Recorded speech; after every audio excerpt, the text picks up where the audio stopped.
Meus irmãos, eu vou convidá-los a abrir, por gentileza, a carta do apóstolo Paulo aos Romanos, capítulo 12, onde nós faremos a leitura do texto.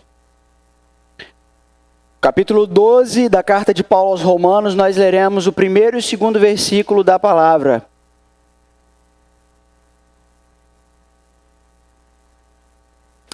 Nós faremos essa leitura e, após a leitura, nós oraremos.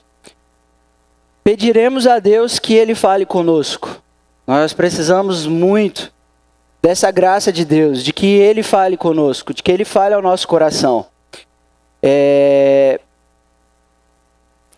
Ainda que a gente busque conhecimento por si, não é suficiente para conhecer a Deus. A gente precisa o querer de Deus, o desígnio do próprio Deus a se revelar para nós, para o nosso coração. Então é por isso que a gente ora com muita humildade, pedindo: Senhor, fala com a gente. Nós não somos dignos de ouvi-lo, nós não somos dignos de estar diante dele, da presença dele. E é por isso que com muita humildade a gente pede: Senhor, fala com a gente, fala ao nosso coração, permita-nos ouvir a tua voz. É por isso que a gente faz essa leitura do texto da palavra de Deus e em seguida a gente ora pedindo ao Senhor que Ele fale com os nossos corações. Tá bem? Está escrito, palavra de Deus, Romanos capítulo 12, primeiro e segundo versículo. Portanto, irmãos, rogo-lhes pelas misericórdias de Deus que se ofereçam em sacrifício vivo, santo e agradável a Deus. Este é o culto racional de vocês. Não se amoldem ao padrão deste mundo, mas transformem-se pela renovação da sua mente, para que sejam capazes de experimentar e comprovar a boa, agradável e perfeita vontade de Deus. Fechemos os nossos olhos e oremos. Senhor Deus, em nome de Jesus, o teu Filho amado, que se entregou por nossas vidas, que nos amou até o fim, com grande amor nos chamou para Ele. É em nome do teu Filho amado Jesus que nós te pedimos. Fala ao nosso coração, que não haja resistência em nós, Deus, ao ouvir a tua voz, mas que haja uma resposta sincera, voluntária, cheia de amor para te servir. É o que te pedimos, Pai, em nome do teu Filho amado Jesus. Amém. Meus irmãos, a carta do apóstolo Paulo aos Romanos é uma carta especialíssima para o contexto da igreja protestante, para a igreja reformada. Porque é justamente por meio dessa carta que o monge Martinho Lutero vai então redescobrir a mensagem do Evangelho. Vai tomar nos seus punhos a mensagem do Evangelho e então quebrar aquelas algemas que os prendiam para viver a liberdade que o Evangelho permite que vivamos. A carta aos Romanos é uma carta escrita, destinada a um público tanto de judeu quanto de gentios que estavam reunidos em Roma. Ali naquela cidade, ali naquela região, haviam judeus convertidos ao cristianismo e gentios convertidos ao cristianismo que se reuniam como igreja do Senhor, como comunidade do Senhor, para então cultuar a Deus, adorar a Deus naquele tempo. E aí o apóstolo Paulo escreve essa carta, e essa carta ela não tem um tema central. Embora ela não tenha um tema central, ela não trate apenas de um assunto, o apóstolo Paulo fala de diversas coisas no decorrer da carta. O apóstolo Paulo ele tem uma linha de pensamento que ele vai e volta sobre esse assunto, apesar de não ser um tema central. Mas esse assunto que ele vive a falar ali, pelo menos do capítulo 1 até o capítulo 8, diretamente sobre isso, é justamente a maravilhosa graça de Deus. A justificação pela fé. Ele vai falar da justiça de Deus que foi revelada na terra. A justiça de Deus revelada por meio de Jesus Cristo. Então ele vai tratar desse assunto do primeiro capítulo ao capítulo 11. Ele vai expor a doutrina para aquela igreja. Aquela igreja reunida ali. Aquele povo reunido ali vai ter então a exposição da sã doutrina, da doutrina de Deus. E aí, do capítulo 12, esse que a gente acabou de fazer a leitura, até o capítulo 16, o apóstolo Paulo ele faz uma transição de assunto. Uma vez que o apóstolo Paulo está expondo a doutrina para aquela comunidade, o que se espera que uma comunidade que tem o conhecimento da doutrina faça? O que se espera de alguém que sabe o que tem que fazer? É que faça, que aplique, que coloque em prática aquilo que eles estão aprendendo. Então, o apóstolo Paulo, do primeiro capítulo ao capítulo 11, ele traz a exposição da doutrina para aquela comunidade. E ao ter essa exposição, ali naquele pedaço ali do texto, do capítulo 1 ao capítulo 11, a gente vai ter no capítulo 12 uma transição, um movimento que sai da teoria que vai para a prática. Agora o apóstolo Paulo ele deixa de falar de questões do conhecimento da doutrina e ele vai começar a falar do que deve ser feito então se eu tenho conhecimento.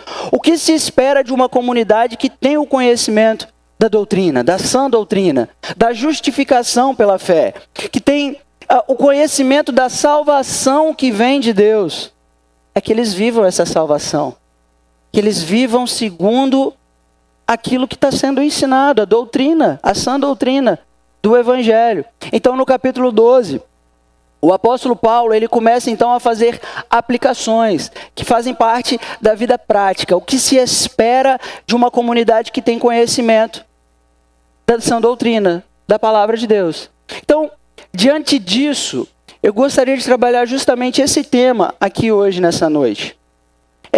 O que se espera de uma comunidade cristã? O que se espera da primeira igreja presbiteriana de Campo Grande?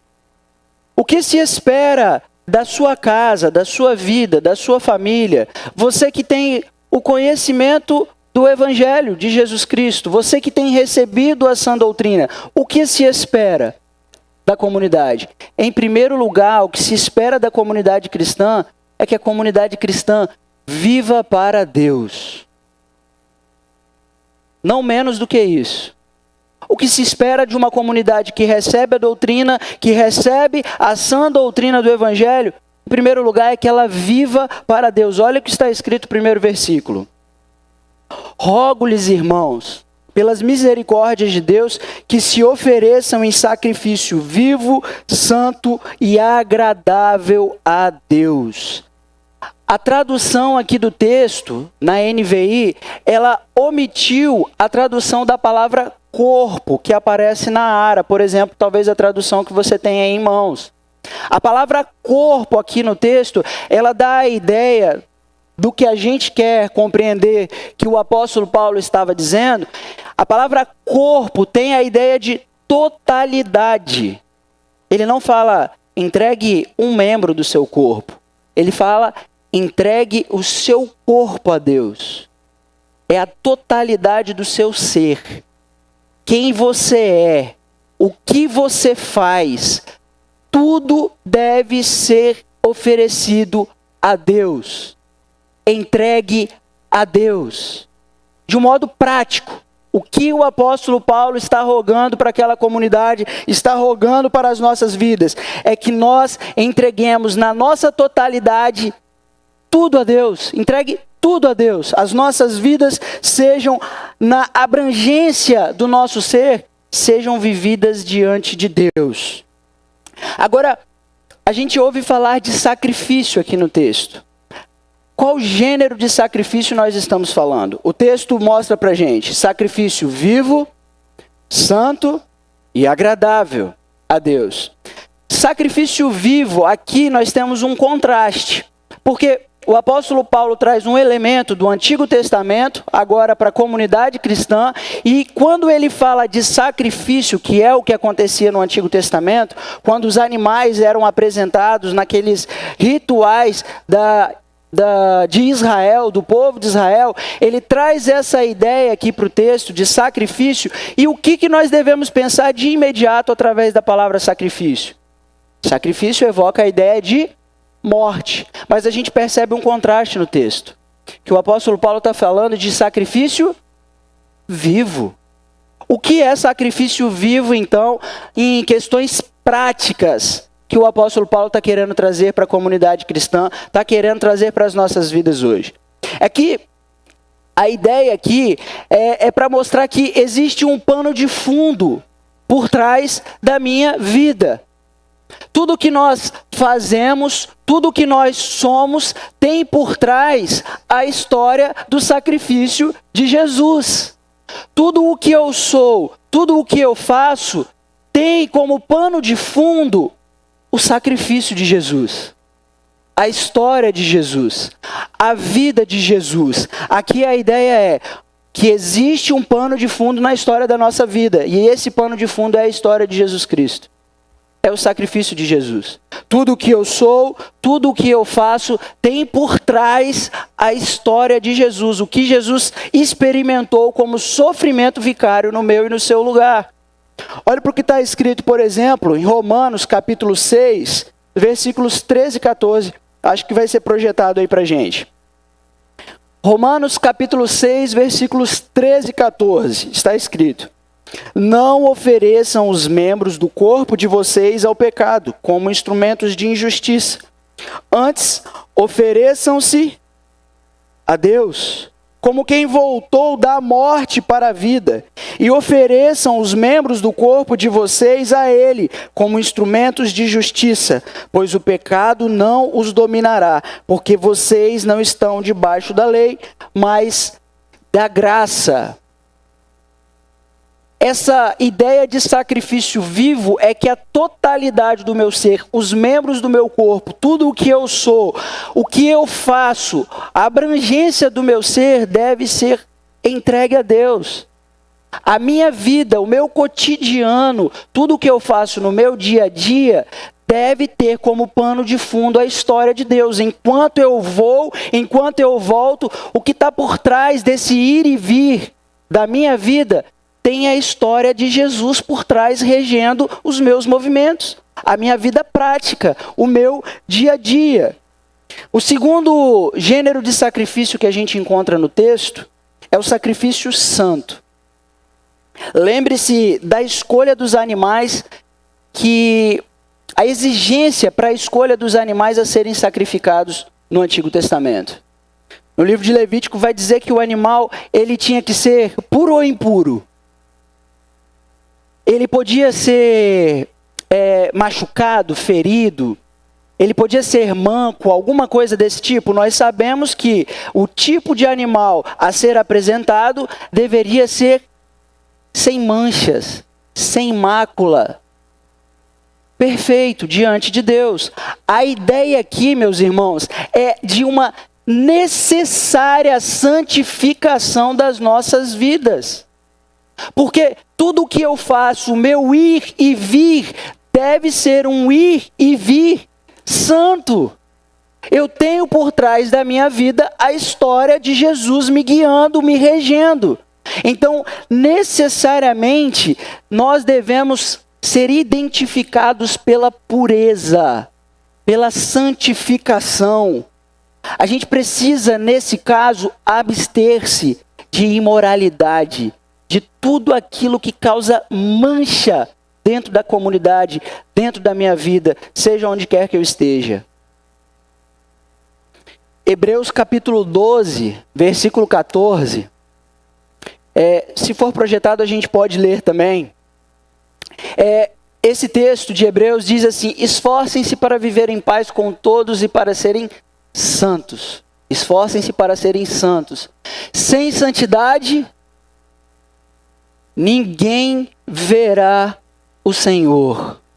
Meus irmãos, aqui está o ensino para a comunidade cristã, está um ensino para a minha vida e para a sua, de que existe a necessidade de um progresso de santificação.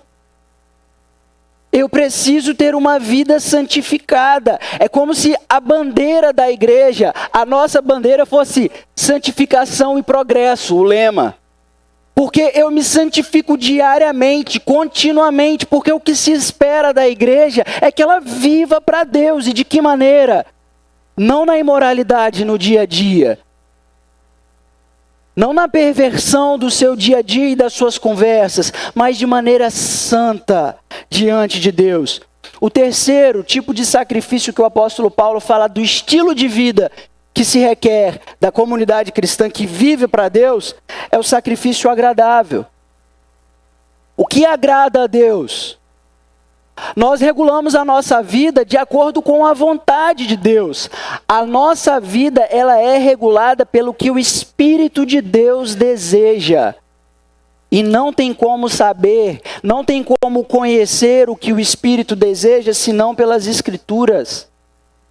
O que regula a minha vida é a palavra de Deus. O que regula a minha caminhada, o meu dia a dia, o meu cotidiano, necessariamente deve ser as Escrituras. Devem ser elas a guiar, conduzir as minhas atitudes, a maneira como eu lido com as pessoas, a maneira como eu vivo, como eu lido com o trabalho. Olha, por exemplo, o que está escrito em Romanos, capítulo 8, versículos 5 e 8 do texto. Romanos, capítulo 8 diz, versículo 5. Quem vive segundo a carne tem a mente voltada para a carne, para o que a carne deseja. Mas quem vive de acordo com o Espírito tem a mente voltada para o que o Espírito deseja. Versículo 8 está escrito, quem é dominado pela carne não pode agradar a Deus. A minha vida precisa ser guiada, regulada pelo que o Espírito de Deus deseja. O meu dia a dia tem que ser regulado pelo Espírito, pela vontade de Deus, pela palavra de Deus. E aí, meus irmãos, esse versículo primeiro, ele tem uma adição como conclusão da ideia que Paulo está trazendo.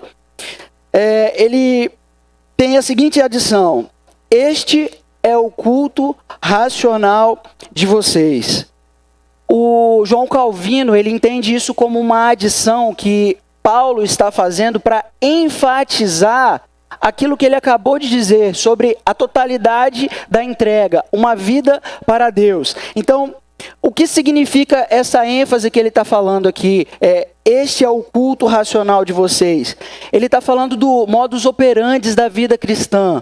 O como eu vivo no meu dia a dia, o meu cotidiano, o que eu faço diariamente, como eu me apresento diante de Deus no meu dia a dia, como deve ser a vida da comunidade cristã em seu dia a dia. Agora, essa palavra aqui precisa ser compreendida.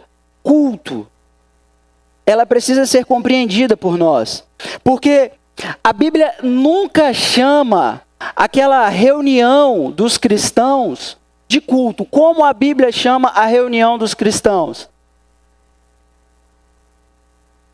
É de assembleia ou de reunião, nunca de culto. Como nós chamamos isso daqui? A gente vai aonde? Domingo à noite? No culto. Isso daqui é só uma parte da nossa vida. Esse momento aqui é só uma parte da nossa vida. O que é culto, então? Culto é a totalidade do meu ser. Culto é tudo o que eu sou diante de Deus. É a minha vida diante de Deus. Então, o que nós estamos fazendo aqui é apenas uma reunião, é apenas uma assembleia, porque culto é a vida inteira, é o meu dia a dia, é o meu cotidiano. Culto é quando vocês saírem daqui, vocês forem dormir, acordar na segunda-feira, irem para o trabalho, é a totalidade do ser de cada um de nós. O culto racional é a minha vida diante de Deus. É a apresentação de todo o meu ser diante de Deus. E aí tem uma expressão no latim chamada coram Deo. Essa expressão no latim, coram Deo, significa viver diante de Deus. Viver diante de Deus. A minha vida, a sua vida tem que ser vivida diante de Deus. O meu cotidiano, tudo o que eu sou, tudo o que eu faço diante de Deus. Eu sou pai, o que tem por detrás de mim?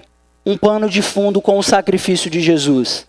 Eu sou filho, o que tem por trás da minha vida enquanto filho? A história de Jesus.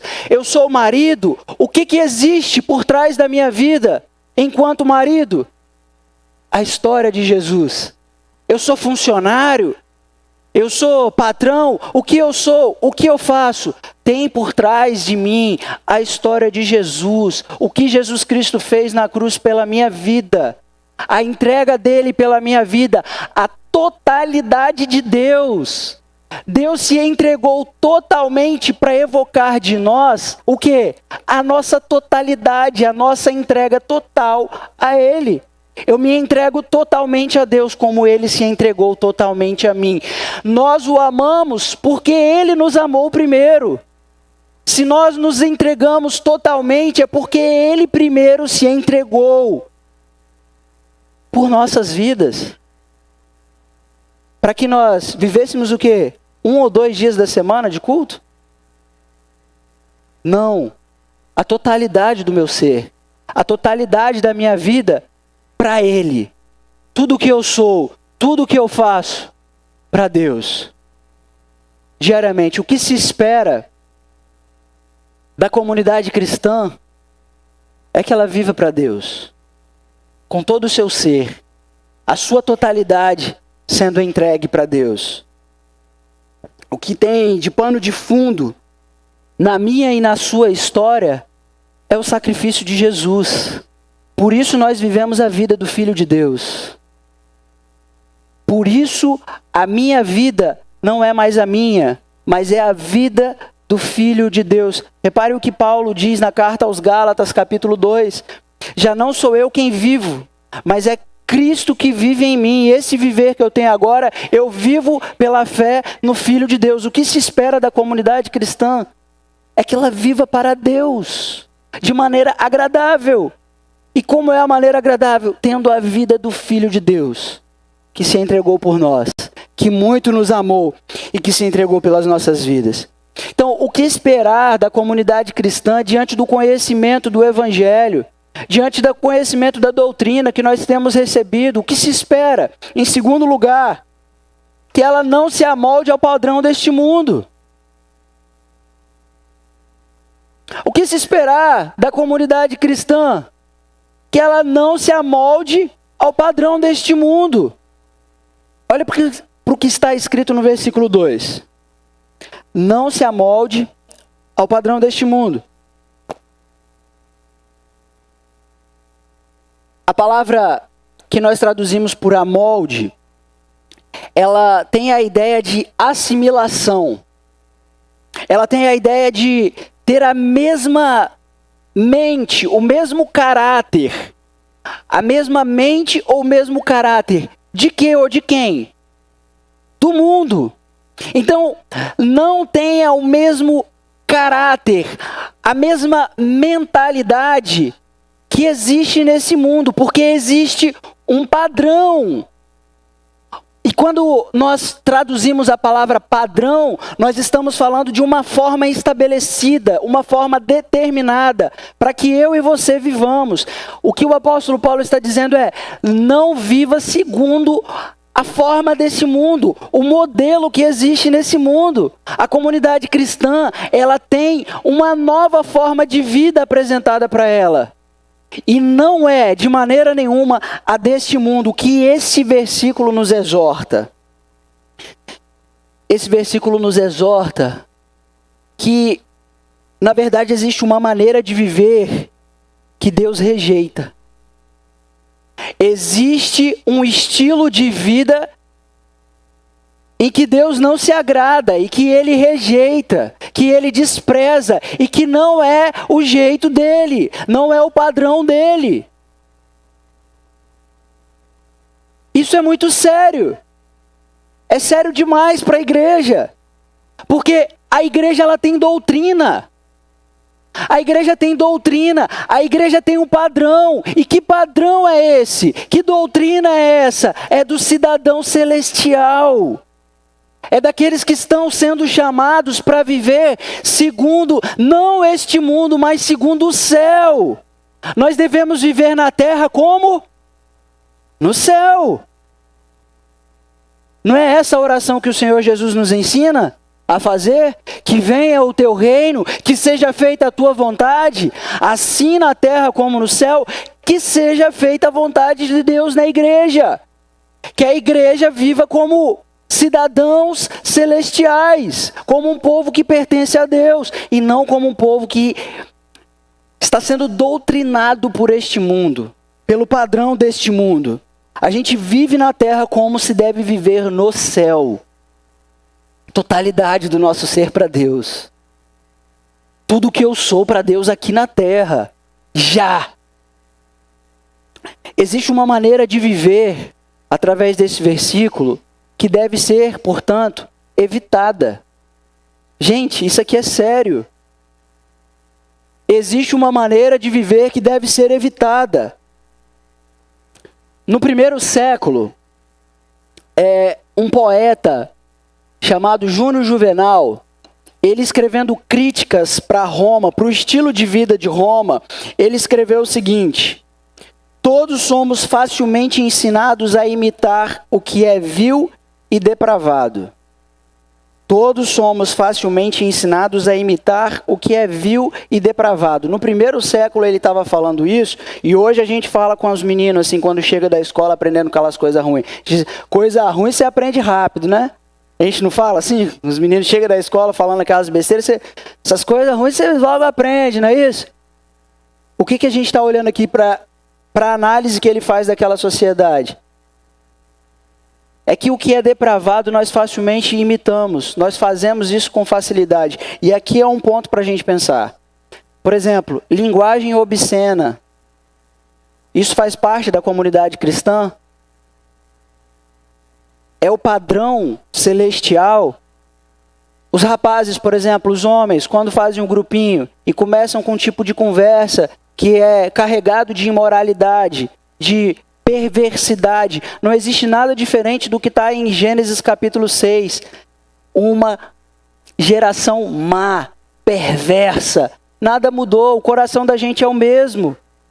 Sempre imitando aquilo que é perverso, aquilo que é maldoso, aquilo que tem maledicência. E o que as Escrituras estão ensinando para a gente? Que a gente não deve se amoldar ao padrão deste mundo, à forma de vida desse mundo. Música com conteúdo pecaminoso. Ah, mas não tem nada a ver ouvir música. Música com conteúdo pecaminoso. Estejam atentos, vigilantes, acordem. O que se requer dos dispenseiros é que eles sejam fiéis. Acorda, a gente precisa estar atento ao que está entrando dentro da nossa casa, ao que está formando a nossa mente. E aí a gente passa a ouvir música que fala de traição e de sexo imoral e de um monte de perversidade, entre outras coisas, e acha que está tudo bem. Não está. Não está. Foi por causa de atos como esses que são cantados em músicas como que fazem hoje, que se produz na nossa cultura, que o Filho de Deus teve que experimentar o que ele experimentou, a morte na cruz.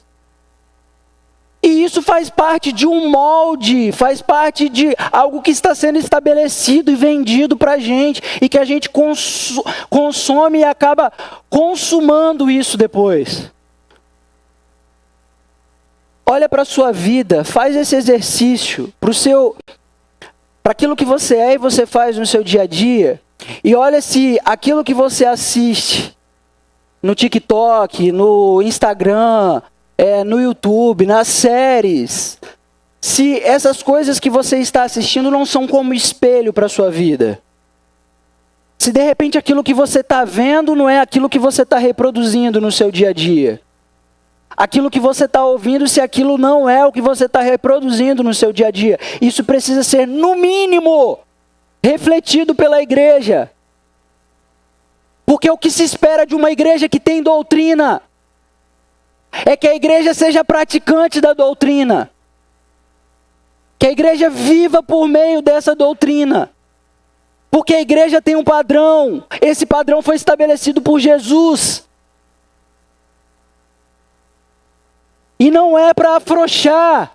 Não é para afrouxar. Porque o que Jesus ensinou é que o caminho é estreito. que a porta é estreita e a gente olha para um monte de gente indo por um caminho largo, entrando por uma porta larga e quer fazer parte desse grupo. Gente, pelo amor de Deus, o que o apóstolo Paulo está ensinando para a gente é que existe uma forma de vida que é rejeitada por Deus. Não se amoldar ao padrão deste mundo tem a ver com uma vida sendo formada no deserto. Vocês lembram do povo de Israel saindo do Egito? Sai do Egito para ser formado no deserto. É sair deste mundo para ser formado pelo Espírito de Deus. Mas acontece que assim como o povo de Israel tinha saudade da cebola, da comida que tinha no Egito, a gente também tem saudade. E a gente quer muito viver lá. Quer viver segundo esse tipo de padrão, que conforme está escrito em Efésios capítulo 2, é guiado pelas potestades malignas, pelos dominadores deste século. Mas o que o apóstolo diz é que nós éramos guiados por eles, conduzidos por eles, mas agora não. Há um novo padrão, há uma doutrina para ser vivida. Por isso a comunidade cristã não deve se amoldar ao padrão deste mundo. Vocês já ouviram falar de captologia? Captologia é uma ciência que vem sendo desenvolvida desde o final da década de 90. A captologia é a tecnologia de persuasão que forma comportamentos através da tecnologia. Forma até mesmo sensações e humor por meio da tecnologia. E você sabe quem é que faz uso disso? Plataformas como YouTube, Instagram, Facebook, Netflix. Eles fazem uso desse tipo de tecnologia para poder formar um tipo de comportamento na gente. Se vocês entrarem na internet e fizerem uma pesquisa sobre captologia, vocês verão que Facebook e YouTube fizeram uma pesquisa há alguns anos da seguinte maneira: eles pegaram um grupo de milhares de pessoas que consomem o YouTube, o Facebook, e essas milhares de pessoas, eles enviaram vídeos, tudo aquilo que é conteúdo dessas plataformas, só coisas que remetiam à alegria, a entusiasmo, à felicidade. E o que aconteceu com essas milhares de pessoas que receberam esse tipo de vídeo e de mensagem, de imagens? O que eles replicaram nas suas redes sociais? Coisas boas, que eles estavam alegres, que eles estavam felizes. Mas existia um outro grupo de milhares de pessoas em que eles enviaram conteúdo de tristeza, violência, coisas que causavam angústia e dor. E o que aconteceu com essas pessoas? Elas passaram a colocar nas suas redes sociais o quê? Que estavam angustiadas, depressivas, entristecidas. Vocês percebem isso? Que existe um padrão nesse mundo querendo formar a nossa vida, querendo reger a nossa conduta. Olha para o quanto a gente consome coisas. O quanto nós nos tornamos consumistas. Tudo isso vem de onde, gente? Existe um padrão neste mundo formando a nossa vida. E o que as Escrituras vêm mostrar para a gente é que nós temos um padrão, nós temos uma doutrina para vivê-la, para desfrutá-la, para glorificar a Deus a partir dela. Não se engane, meus irmãos. Esse mundo está sob os efeitos da queda. Esse mundo está sob os efeitos da queda. Não se enganem. Não se amoldar é participar da história da redenção. Não se amoldar é viver a história baseada naquele pano de fundo que a gente tem. A história de Jesus, o sacrifício de Jesus. Então, se a gente acabou de ver o que deve ser evitado, o versículo 2 também mostra para a gente o que a gente deve fazer. Primeiro nós vimos o que deve ser evitado, e o apóstolo Paulo mostra o que a gente deve fazer. E é o terceiro ponto desse nosso tema aqui hoje, que é o que esperar da comunidade cristã. Em terceiro lugar, o que esperar da comunidade cristã é que ela seja transformada. O que esperar da comunidade cristã é que ela seja transformada. Versículo 2 diz: não se amoldem ao padrão deste mundo, mas transformem-se pela renovação da sua mente, para que sejam capazes de experimentar e comprovar a boa, a agradável e perfeita vontade de Deus. Que seja transformada pela renovação da vossa mente. Eu vou pedir para vocês abrirem Isaías, capítulo 1, versículo 11 e 15, se puder ser projetado também. Por que eu vou ler esse texto? Eu lerei a fim de que a gente compreenda o tipo de transformação que o apóstolo Paulo está falando para a gente. Isaías capítulo 1, versículo 11 ao versículo 15. Está escrito: para que me oferecem tantos sacrifícios? Pergunta o Senhor. Para mim, chega de holocaustos de carneiros e de gordura de novilhos gordos. Não tenho nenhum prazer no sangue de novilhos, de cordeiros e de bodes. Quando vocês vêm à minha presença, quem lhes pediu que pusessem os pés em meus átrios? Parem de trazer ofertas inúteis. O incenso de vocês é repugnante para mim. Luas novas, sábados e reuniões. Não consigo suportar as assembleias cheias de iniquidade.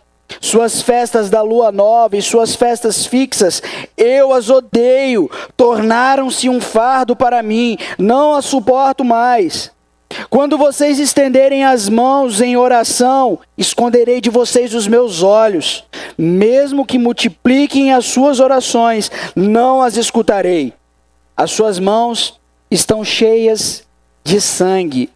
O que os profetas do Antigo Testamento estavam denunciando na vida de Israel?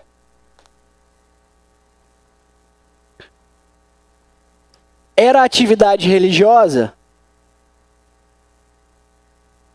Era isso que os profetas estavam denunciando? Como, por exemplo, a gente viu em Isaías? Era atividade religiosa? Não, não era. Porque se a gente lê o livro de Levíticos, tudo isso que eles estavam fazendo, o livro de Levíticos dizia que eles deviam fazer. Vocês percebem que viram um culto como esse, viram uma reunião como essa, uma assembleia como essa, pode ser que não tenha valor nenhum diante de Deus? Por que não? Porque não basta uma atividade religiosa, não basta uma atividade ritualística. Que tipo de transformação que o apóstolo Paulo está falando? Ele não está falando de uma mudança, ele não está falando de uma transformação, uma substituição de um padrão secular para um padrão ritualístico. Onde eu venho à igreja, eu entrego o meu dízimo, eu faço essas coisas ou outras. O que ele está falando é muito mais profundo, porque o problema é muito mais sério. Ele está falando de um problema muito mais sério, muito mais profundo. É o que está aqui dentro. É o meu coração. É o meu caráter.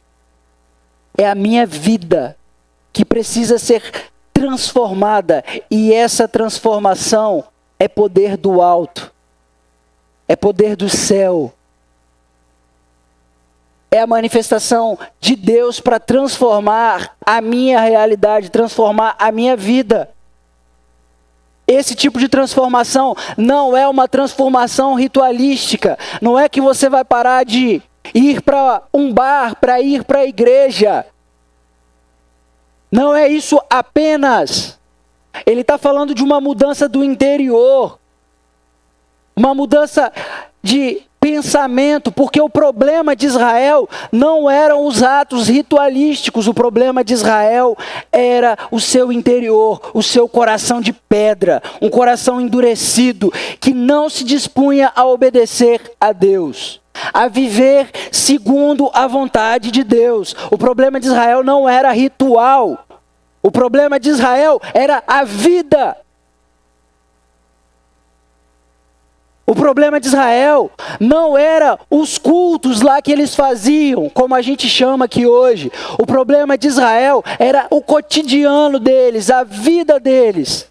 E é isso que a gente precisa pensar que o texto está ensinando para a gente. Não basta ter uma mudança assim de ritual. O que nós somos chamados a fazer é viver a totalidade para Deus, de segunda a segunda para Deus. É a nossa vida que tem que ser entregue a Deus. E é ela que tem que ser transformada no cotidiano, no nosso dia a dia.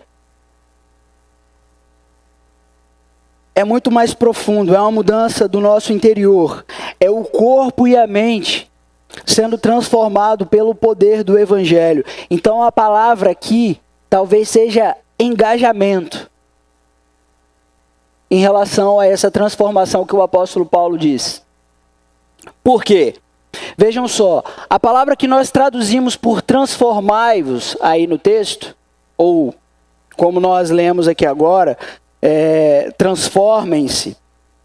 Essa palavra no grego é metamorfose, que a gente chama. É uma mudança completa, é uma transfiguração, é uma transformação do ser. E a ideia que a gente traz aqui do texto, a gente precisa avaliar, analisar, portanto, o verbo. O que esse texto é no original. E eu acho que isso ajuda a gente a compreender essa transformação que o apóstolo Paulo está falando. A análise que a gente faz do verbo é a seguinte: o verbo está no tempo presente.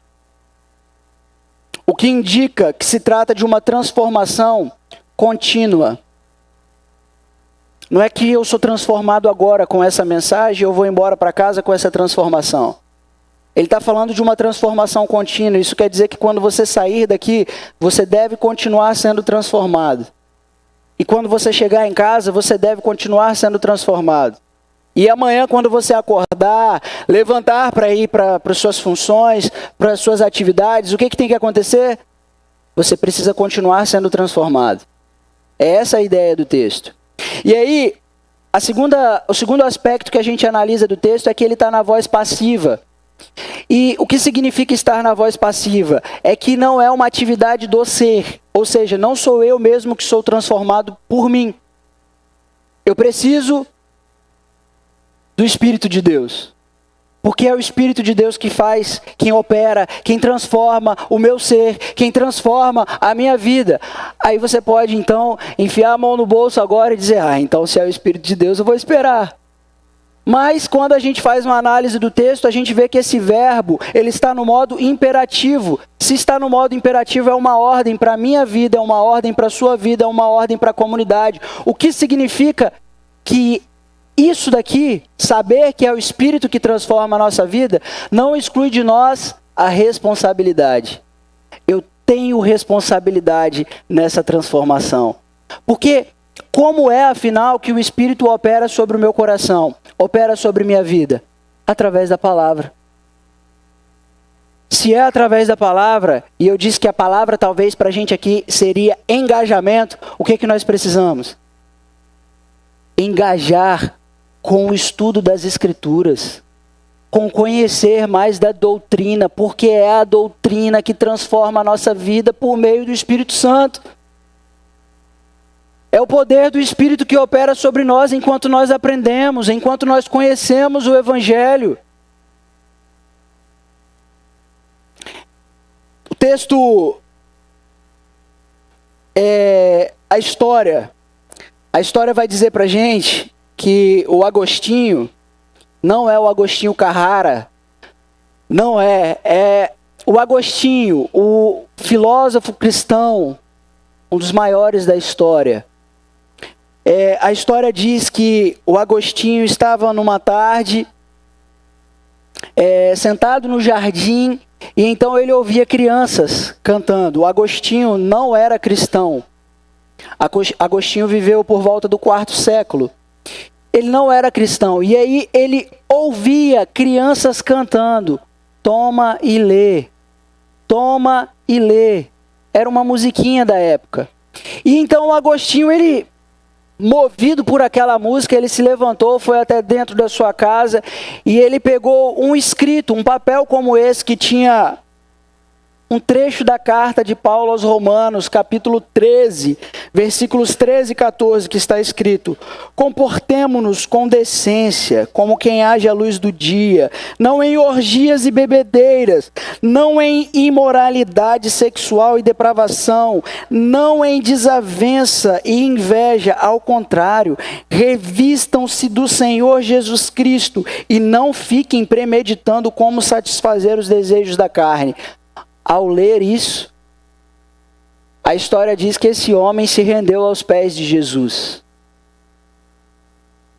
E o que a gente tem de legado do Santo Agostinho, o que a humanidade tem de legado, de produção de um homem que se rendeu aos pés de Jesus, que se entregou a Jesus, que se rendeu a Jesus para viver para Deus, para viver corandeu, viver diante de Deus a sua vida, a sua totalidade.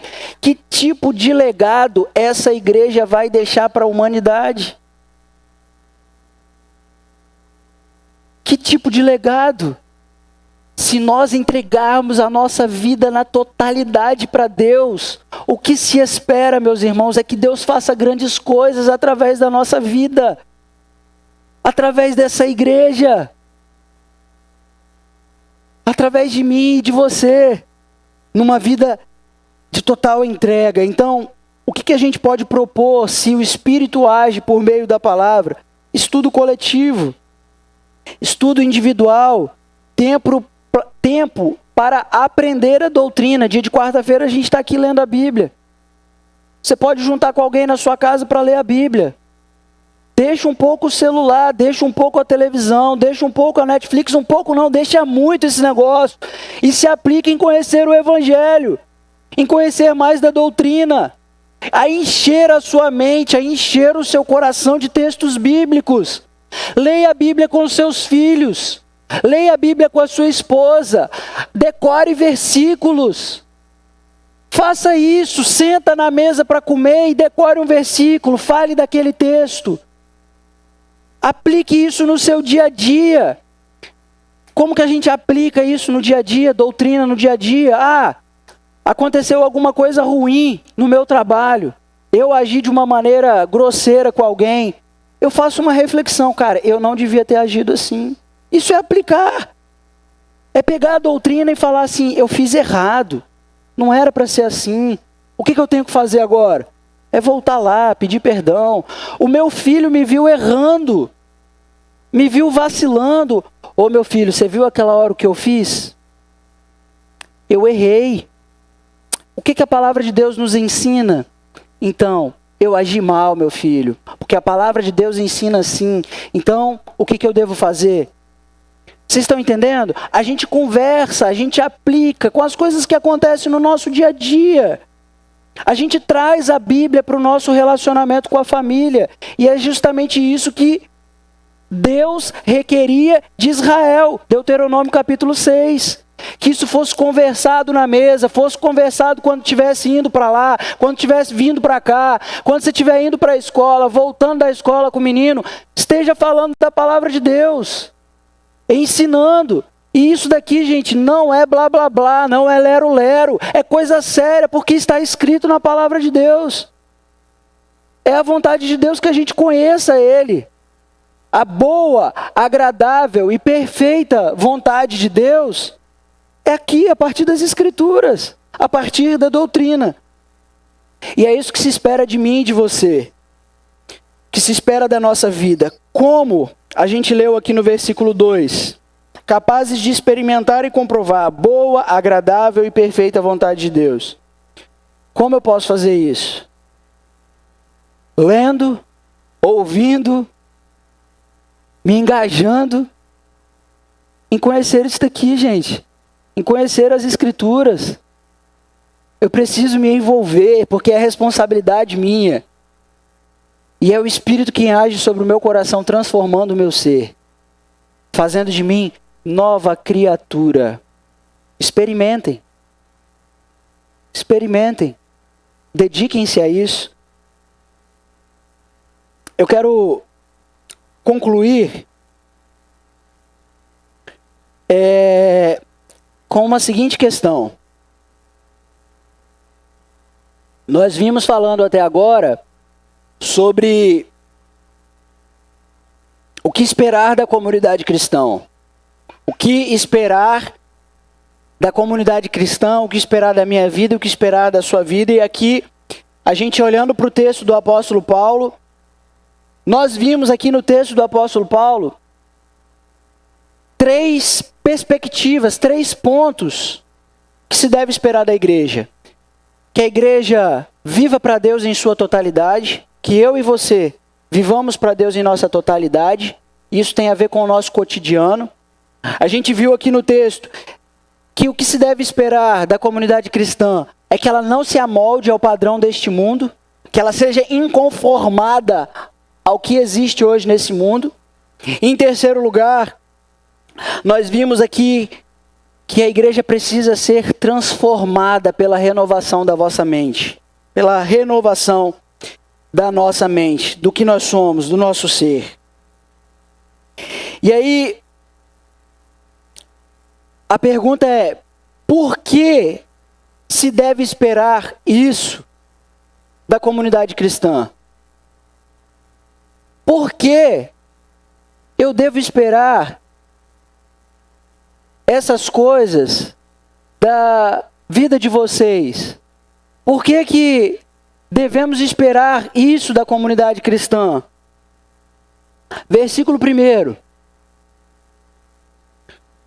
Portanto, irmãos, rogo-lhes pelas misericórdias de Deus que se ofereçam em sacrifício santo e agradável a Deus. Este é o culto racional. Aqui, no primeiro versículo, nós temos rogo-lhes pelas misericórdias de Deus. A palavra rogo-lhes, ela poderia ser traduzida por exorto-lhes. Ela poderia ser traduzida por encorajo-lhes. Ela poderia ser traduzida pela palavra apelo. Faço um apelo a vocês. Vocês dizem que presbiteriano não faz apelo? Mas se o apóstolo Paulo fazia apelo, por que nós não podemos? O apóstolo Paulo faz esse apelo de uma maneira em que ele se apresenta cheio de amor fraterno. Rogo a quem? A vocês, meus irmãos. Ele não está arrumando um brigueiro com aquela comunidade. Ele não está indo lá, metendo o pé na porta e falando para eles, se vocês não mudarem de vida, vocês vão para o inferno, hein? Não está fazendo nada disso. O apóstolo Paulo, ele, cheio de amor fraterno por aqueles irmãos, cheio de amor fraterno por aqueles irmãos, ele apela com base em uma autoridade. Qual é a autoridade? Olha para o texto. Qual é a autoridade? Respondam vocês aí um exercício que está no texto. Qual é a autoridade pela qual Paulo está apelando, exortando? Fala alto. Muito bem. Ele está apelando, rogando pelas misericórdias de Deus. Meus irmãos, esse tipo de autoridade aqui não é a autoridade que impõe medo.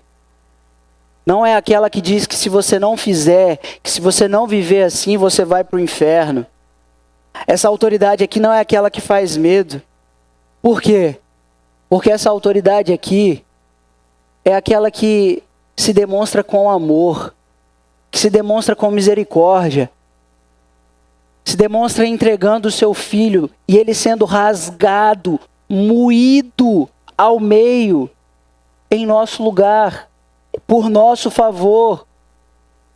Esse tipo de autoridade que nós encontramos aqui de Paulo, quando ele diz, rogo pelas misericórdias de Deus, ele não está querendo impor medo para a gente. O que ele está querendo dizer é, vocês viram, do capítulo 1 ao capítulo 11, o que Deus fez por vocês, o quanto ele foi gracioso, o quanto ele amou vocês, a ponto dele despedaçar o filho dele, a ponto dele não poupar o filho dele, Romanos capítulo 5, a ponto dele derramar a sua ira sobre o filho dele, para que eu e você fôssemos justificados. O que ele está dizendo aqui? Vocês que receberam o amor voluntariamente, amem. Se entreguem totalmente por amor.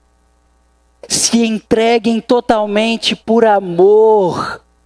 Sejam resolutos, eu vou me entregar a totalidade da minha vida para Deus. Não é porque eu tenho medo do inferno, mas é porque eu amo. É porque eu desejo.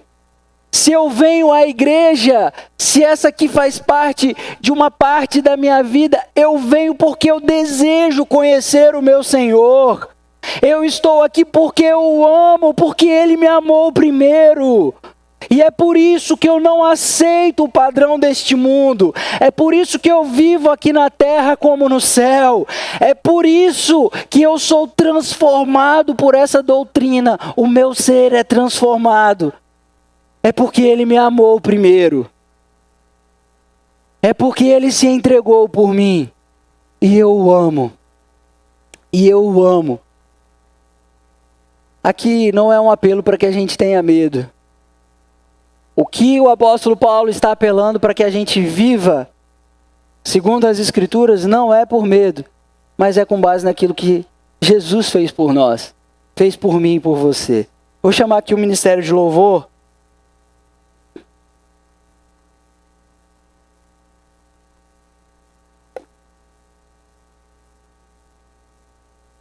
Vocês viverão para Deus totalmente, inconformados por este mundo e transformados por um amor que Ele revelou nas Escrituras. Lembra que eu disse aqui no texto que o apóstolo Paulo, ele começa com essa exortação, com esse apelo.